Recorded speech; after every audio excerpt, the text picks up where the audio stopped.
So I don't know exactly how this is going to go, but considering we're all stuck inside with nothing to do, I thought I'd take this opportunity to share how a press club song comes together. So I've got a session here for Separate Houses, which was the first track from our last record, Wasted Energy.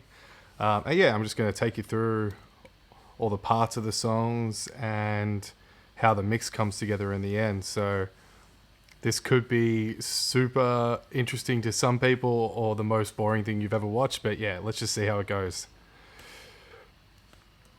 Cool. So for anyone that's not really familiar with this song, I'll just play it through to the first chorus here. So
cool. So that gives you kind of an idea of the way it sounds anyway.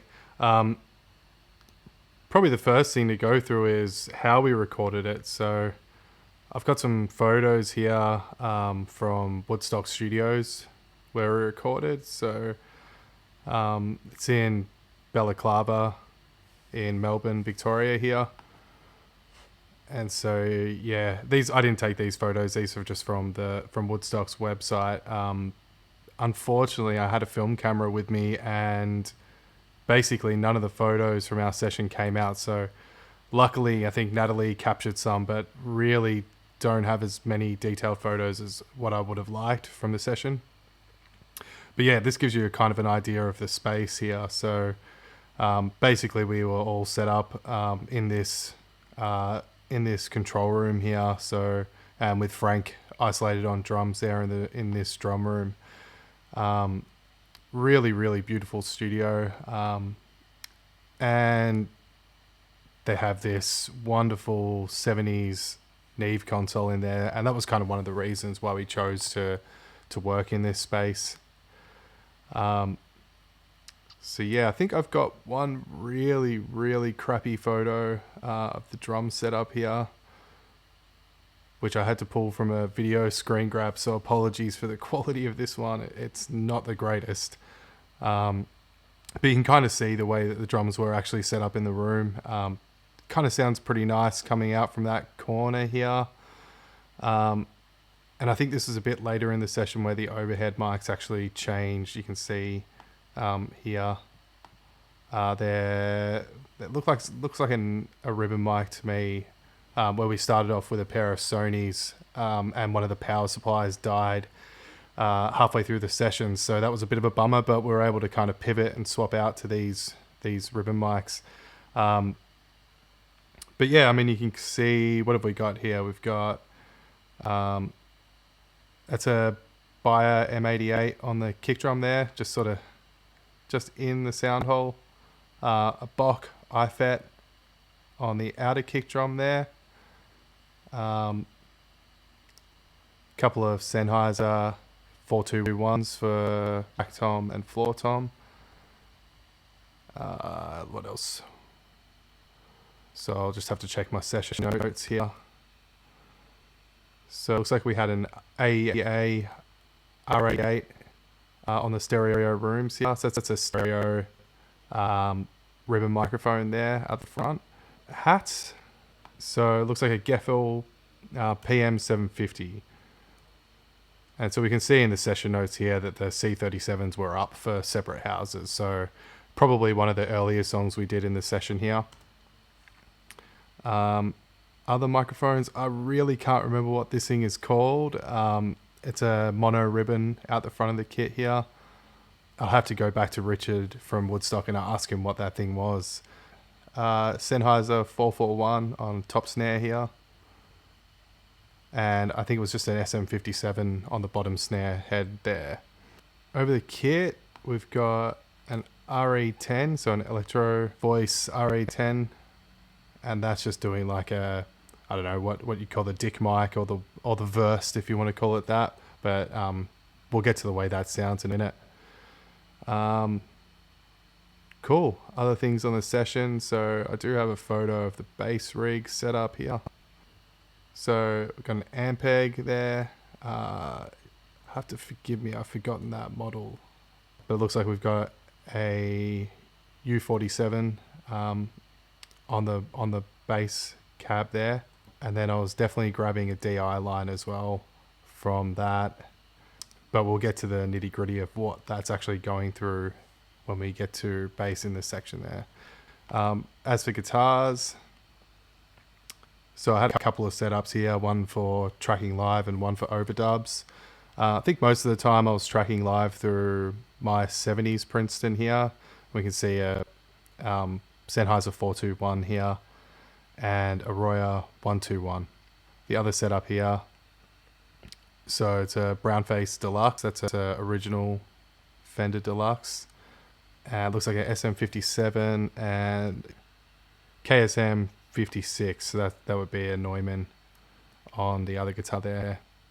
So let's just jump back into the session and we'll just take the drums one by one. So here's the overhead sound.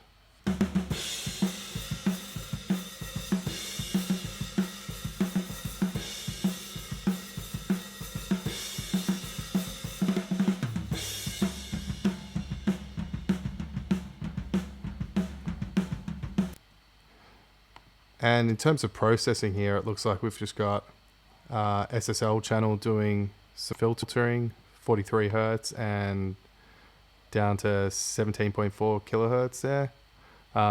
Doesn't look like anything else going on that channel. Slight lift in the high band here, so 12.5K, trying to get some more brightness out of it.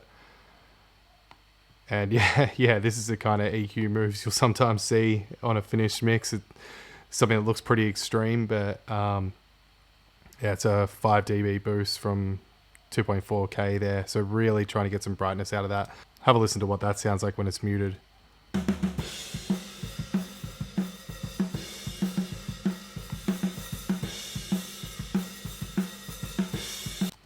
Yeah, so just really trying to get that high-end sizzle out of those cymbals there, it sounds like.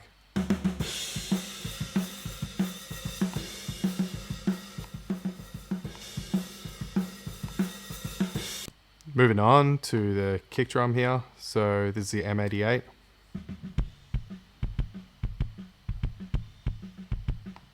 Processing wise, so just a lift at 1.5 there for the mid-range and 4 dB at 100. Looks like a 5 dB boost at 46 hertz there, so just some of that sub. And again at 1.6K, trying to get some of that more mid-rangey sound out of it. I really kind of dig a really natural sounding mid-rangey kick drum. Nothing too clicky, but depends on the mix. You know, sometimes it gets pretty dense and you do need that top end click. We'll see if that comes into play later on. We've also got the Bock IFET on the outer kick drum here.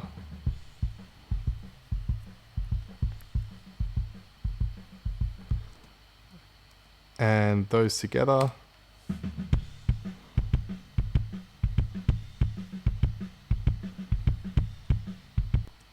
Don't seem to be gating anything so far on the kick drum there, so I think I probably just didn't really find the spill to be a problem in this song.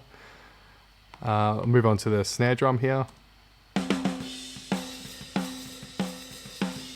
So that's that 441, the top mic there. I'll see what processing is going on down the line here. So on our snare bus.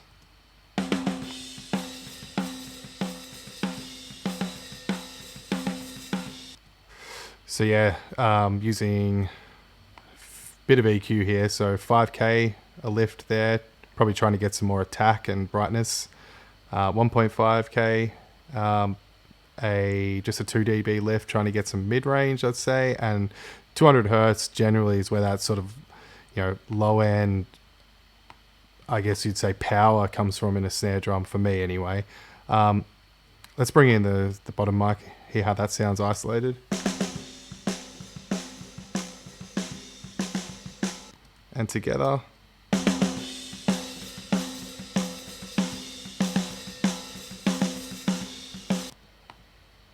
Looks like we got a transient designer here, just again increasing the attack and sustain.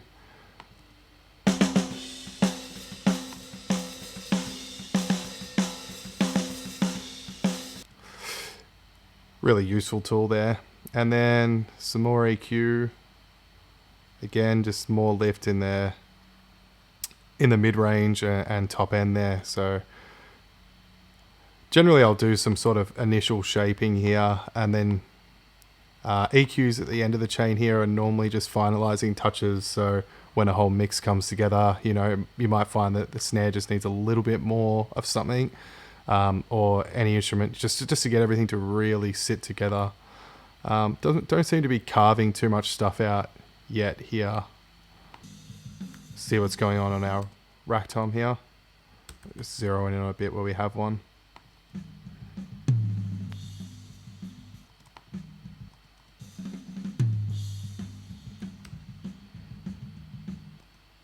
Cool, looks like a little bit of EQ going on. 150 hertz boost. That's a fair bit there. So 6 dB or 8 dB it looks like. 6 dB. And then 50 hertz as well. So trying to get some low end out of it. Cool. Nothing going on EQ wise on the actual bus here. Floor tom.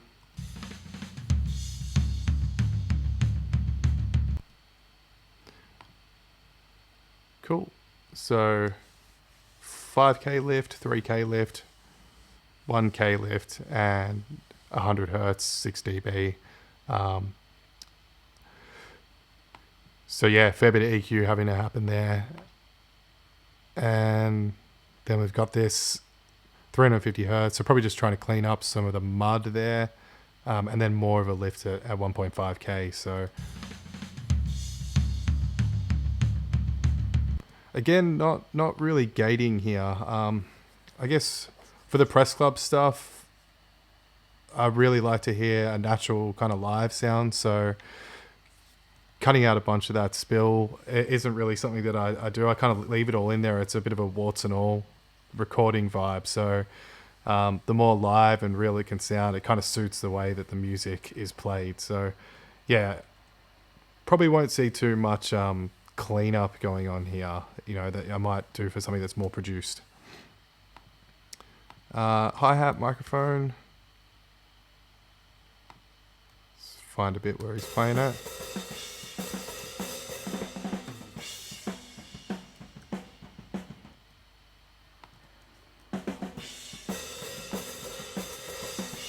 Yeah. So here we go. See some subtractive EQ. We're actually pulling out some nasty frequencies. So that'll just be stuff that's ringing in the room or in that particular microphone. Kind of find this with hi-hats. I'm quite sensitive to that high mid frequency area.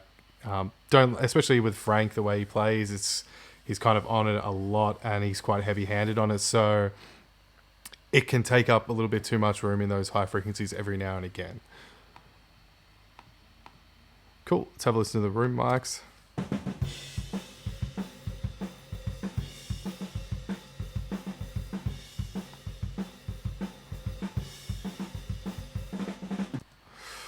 Yeah, so not the biggest sounding room ever, but that gives a nice picture of the kit there. And you can see here I'm just kind of boosting some of that low frequency there, so 130. probably just to get a little bit more body out of the whole kit. But yeah, I was pretty happy with the way those rooms came up. They weren't too bright. I think the ribbon mics out the front really helped that. Let's listen to that kit mic. So this is the mic that's sort of directly over the kick drum here. So bring that photo back up. Yeah, so this one here, the electro voice. So let's have a listen to the way that sounds.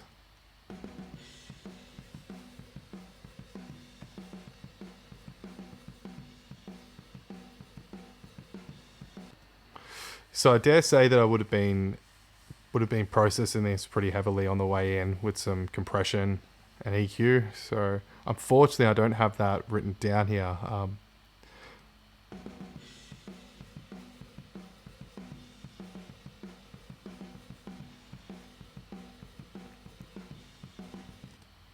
But yeah, you can definitely hear some kind of compression artifacts there and getting kind of nasty.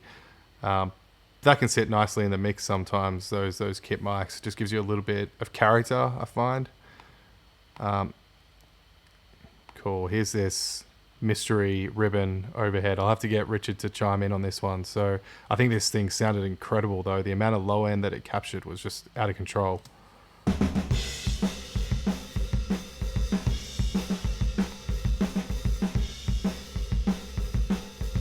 Here you can see I was having to tame it.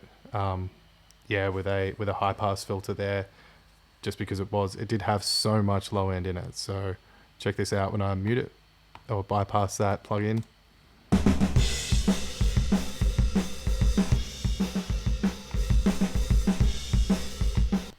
Yeah, it was just an overwhelming amount of low end in that one, but very, very cool. You kind of can't fake that any other way, I wouldn't have thought.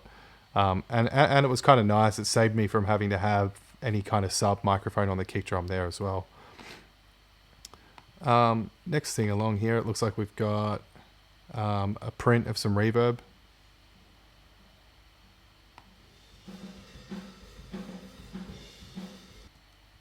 Not using a hell of a lot of that in the mix, but I do like to try and print hardware returns when I can, especially if I have access to them in a really nice studio. So that was a Bricasti there. And just a really nice hardware reverb. Cool. Next thing along here, we get to some more processing stuff. So we did a parallel kick and snare through the Fatso. So we'll hear what that sounds like.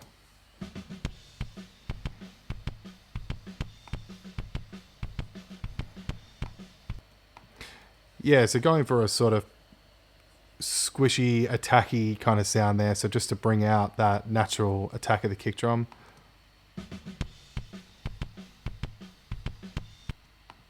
Snare drum through the Fatso. And here we hear some gating. So probably with the extra compression that we're getting there was bringing out some of the unwanted spill on that microphone. Let's have a listen to that. Bypassed.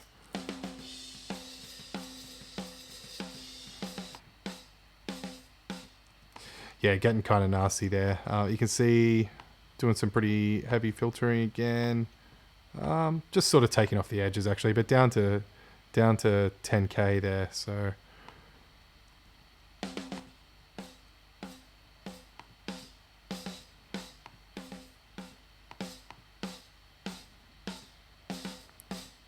and we actually are doing some EQing here as well. So what's that? 4 dB at 3.8 kilohertz. And then we had some parallel distortion going on as well. Again, gating this one.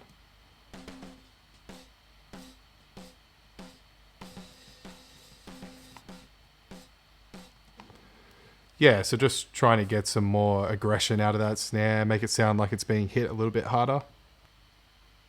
Cool, looks like we have a parallel room comp here. Generally, I'm trying to take pretty detailed notes of what was going on with the signal chain here, but I don't think I have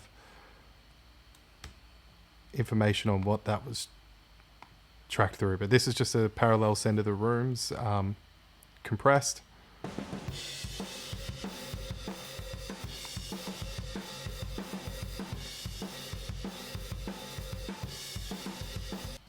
So pretty smashed there, and actually quite high in the mix too. So one of the things I found was, because it is a kind of smaller drum room at Woodstock there, I was really trying to get some distance and space out of those drums. So that's why you kind of hear something like that pretty high up in the mix here. Moving along, we've got a couple of samples here that I've tucked in.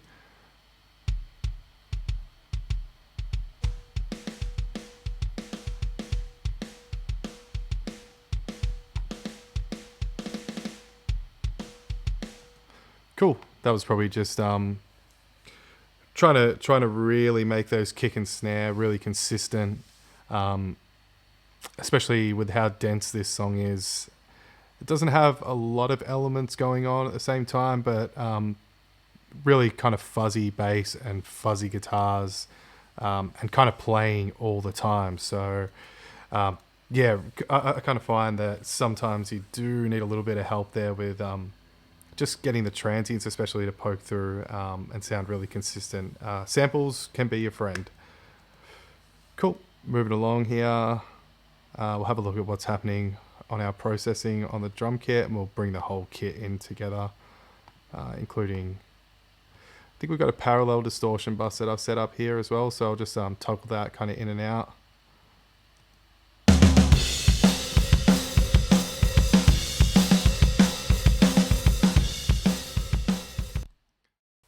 So yeah, we're definitely ironing out the kinks here. My computer is struggling to play this back, but we're going to try it again. So just the full kit here, and then I'll bring in the reverbs that we're using as well.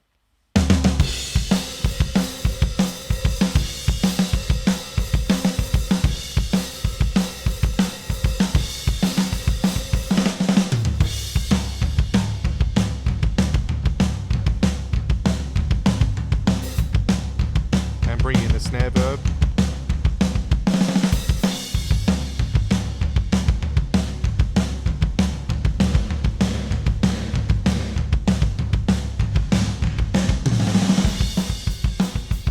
So pretty bright reverbs there. But yeah, it gives you an idea of how that's going to sit in the track.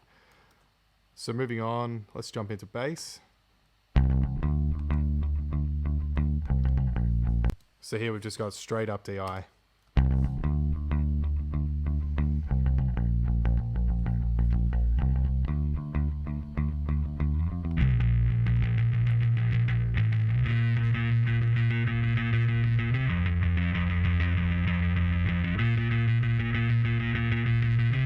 This is that Neumann on the bass cab there,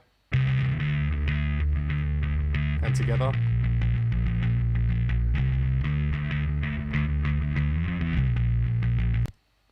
Then we recorded through a Sansamp pedal as well. One of the earlier versions there that had the it was like an all analog with little dip switches on it. I'll bring up a photo later on to show you that.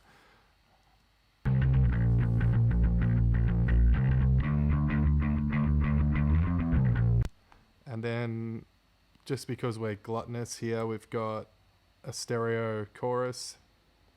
So that was a Roland Dimension D, one of those old rack mounted things.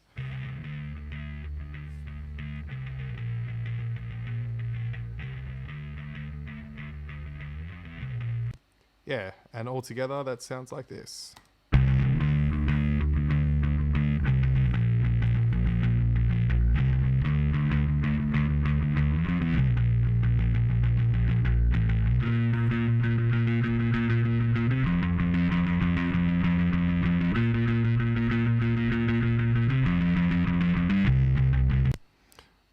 Processing wise, we've got a crazy EQ going on here, but yeah, that's what you get sometimes.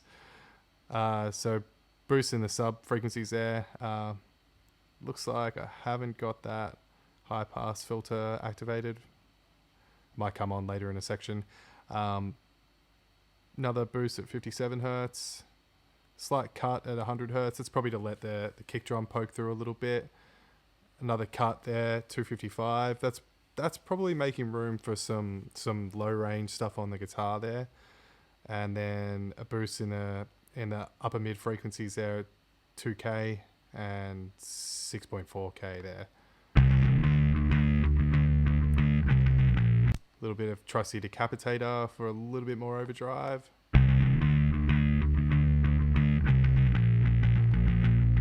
Not a crazy amount there.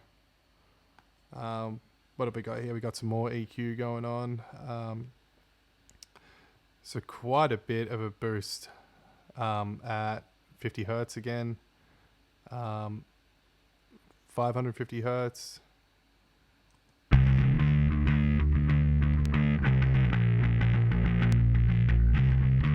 Just trying to really warm that thing up there. Cool. Got a LA2A.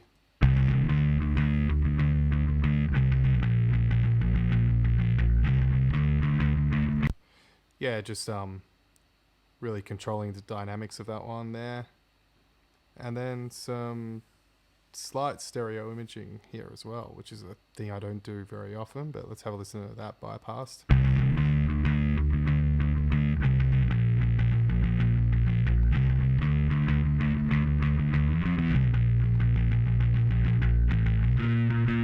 I think just trying to fill out that I guess the width of that thing with the dimension D there.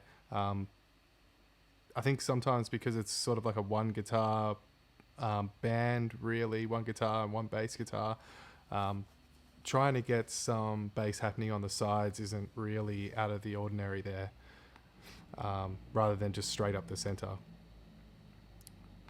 From there, some more comp.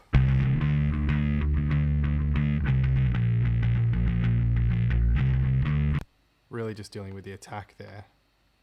And some more EQ. Looks like yeah, sometimes you just got to work something enough to get it to sit in the mix.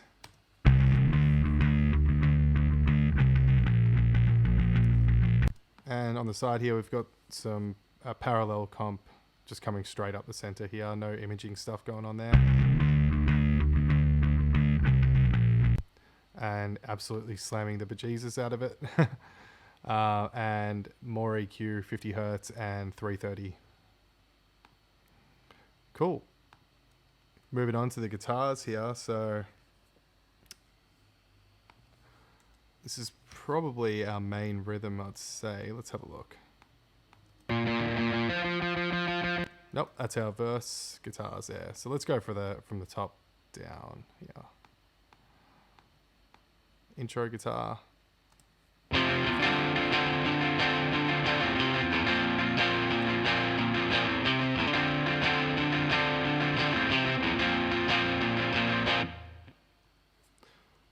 Might just bring these all in at once.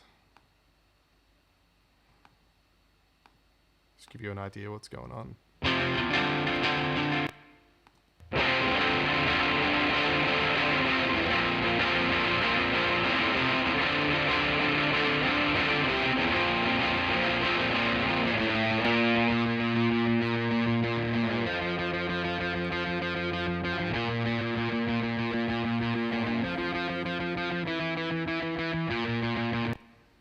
Some heavy EQing going on, especially on that intro guitar. I probably wanted it to sit in a certain way there.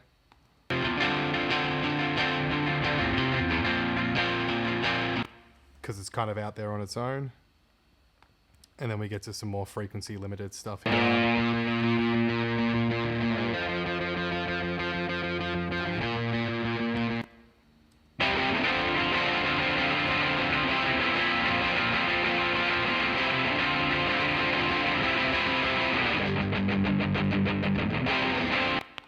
Processing wise, looks like we got some EQing here, which is almost all boost. Little bit of high pass filtering going on just for the super low stuff. 100 hertz, opening that up with a pretty wide boost. Sharp boost at 250. 3.9K, we've got another kind of sharp boost there. Some more EQ. This sort of isn't atypical of my production stuff. It's just really stacking different analog models on top of each other. I kind of like the way that sounds. It it kind of makes sense in a signal chain wise. You know, if you're thinking about the way people used to do things in the analog realm, it wouldn't just be one EQ. It'd normally be, you know, the console EQ and then a rack EQ and then another rack EQ. And it's all just going through that circuit there. So you're getting the characteristics of the electrical components to those. I find stacking them sort of gets it to sound more authentically analog to my ears anyway.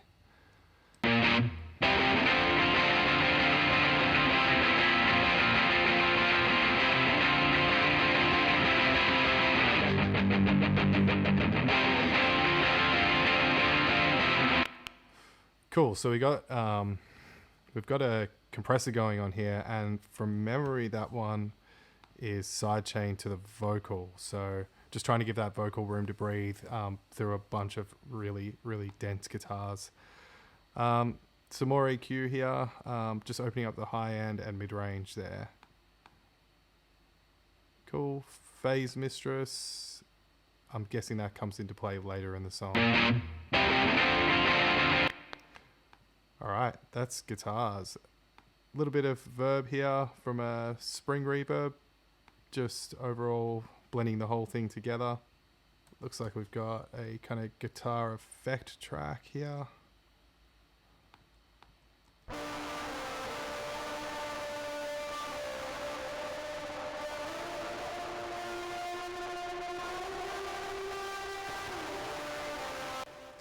Yes, this was definitely a late addition to the mix here. I remember recording this overdub at my studio in Port Melbourne, and that's just a guitar directly into my analog console that I've got there. So it's an old 90s Crest Live console. Just adding some more kind of craziness and out of controlness to the section here. So let me just play this bridge section for you actually.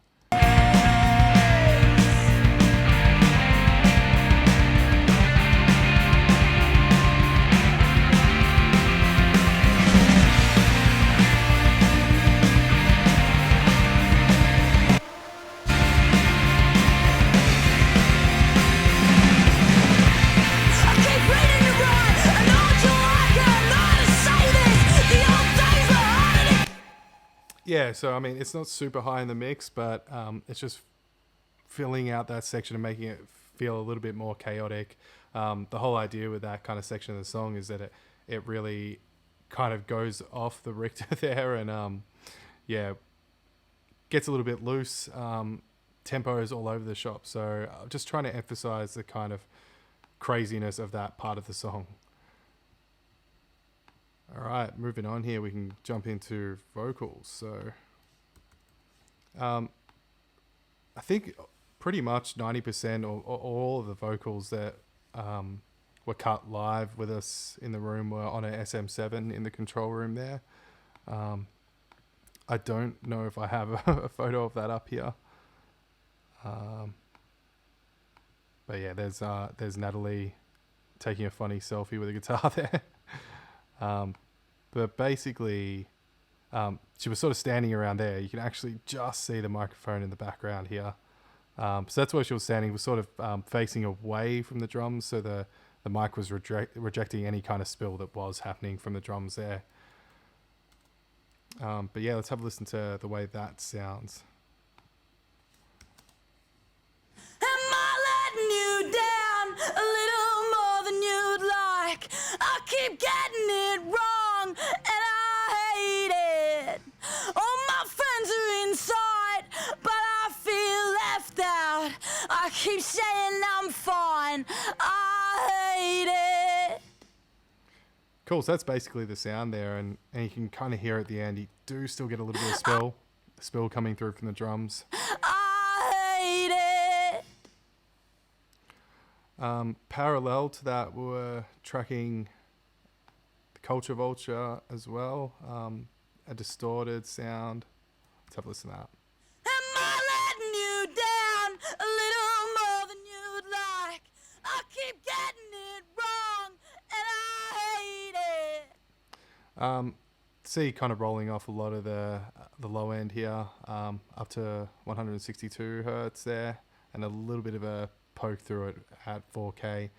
And then let's have a listen to that unfiltered. Am I letting you down a little more than you'd like? Yeah, so just getting rid of any of the crap that doesn't really need to be there. I'm also kind of gaining it up out of that plugin there. Probably trying to hit the decapitator a little bit harder here. So here's even stacking on even a little bit more distortion. Am I letting you down a little more than you'd like? I keep getting it wrong and I hate it. Cool, so blended in, that sounds like this. Am I letting you down a little more than you'd like? I keep getting it wrong and I hate it.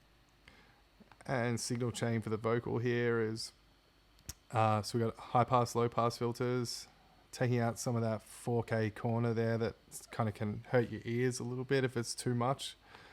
1176, probably just trying to catch some transients there. Am I letting you down a little more than you'd like? I keep getting it wrong and I hate it. RVox, looks like I was just using that as a gate. I kind of like the attack and release of this plugin. I'm probably just trying to catch some of the drums that were spilling through there. Some more compression here. Am I letting you down a little more than you'd like? I keep getting it wrong and I hate it. Definitely not shy on compression on this song for vocals. Am I letting you down a little more than you'd like? More decapitator just to tie the whole thing together. Then we've got a lift at 100 hertz and high shelf at 4K. Am I letting you down a little more than you'd like? Adding a bit more dimension and weight to that vocal there. De-esser. Am I letting you down a little more than you'd like? I keep getting it wrong. Because we are kind of compressing so hard there, the breaths are being brought up, which I kind of dig because it makes it sound urgent, but you do get a little bit of that sibilance coming through as well. So just controlling that with that de-esser there. From there, we've got a couple of double tracks here. Am I letting you down a little more than you'd like? Some compression. I keep getting it wrong and I hate it. All my friends are inside, but A little bit of tape saturation, and then taking out some of that top end there. So just kind of with doubles, like to get them sitting there, not distracting from the lead vocals. So I find taking out some of this top end and especially that upper mid range just makes it sit behind the vocal there a little bit more. So let's have a listen to those all together. am I letting you down a little more than you'd like? I keep getting it wrong and I hate it. Now we've got a 16th note slapback happening here, pretty heavily filtered as well. Am I letting you down a little more than you'd like? I keep getting it wrong. And some reverb here as well. Again, just more filtering on that delay return there. And yeah, taking out some low end on the reverb here. Am I letting you down a little more than you'd like? I keep getting it wrong and I hate it. Awesome. Last here is a couple of harmonies that come in through the choruses.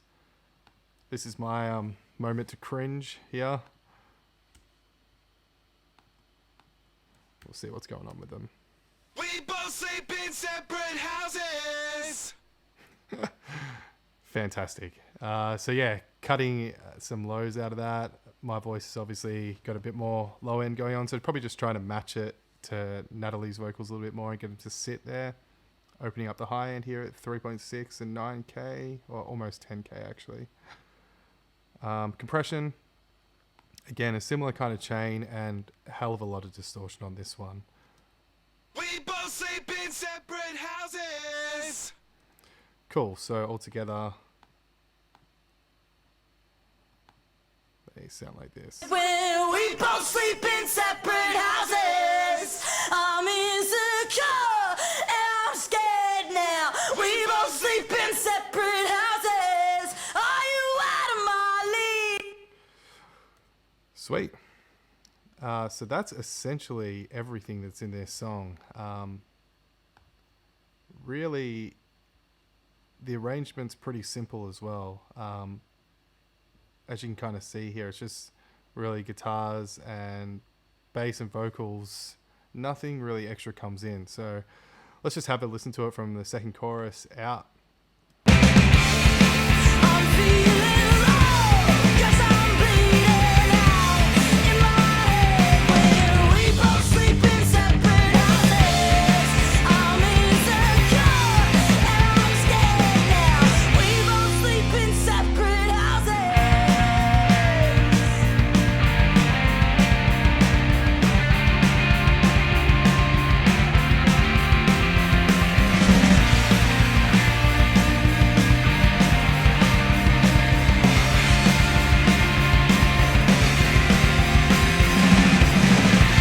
I keep reading you right. I know what you like and I know how to say this. The old days were harder to get by. Everything sucks when you're chasing an alibi. Take lines, sing tunes, keep tricky and you how to play things. You keep reading me right. You know what I'm like and you know how to say things. Now you know how to say things.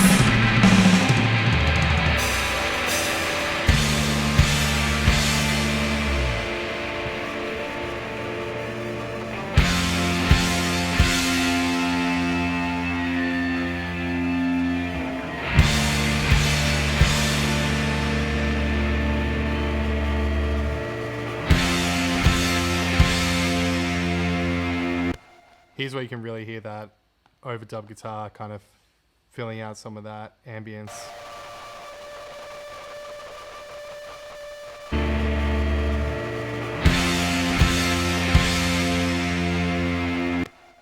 And I remember for this section when we were recording it, we weren't recording to a click track here, so Frank was kind of just waving his arms in the air, sort of conducting us all in the studio there, counting out that section. But yeah, you can probably see in here, I made some markers up the top, just of where Frank's hits were, just to really line the bass and the guitar up there, because yeah, I mean we got pretty close, but we didn't quite nail it in the studio. So that's the kind of the little bit of editing that's on this track, just to really make it sound tight. Yeah, without a click track, it can be kind of tricky to get those things to be really spot on. But yeah, I think it sounds pretty natural in the end there. Yeah, I think I've got some footage here of me recording sort of the bridge guitar part, which I'll splice in later on. So I think that's this section here. Let me just find it.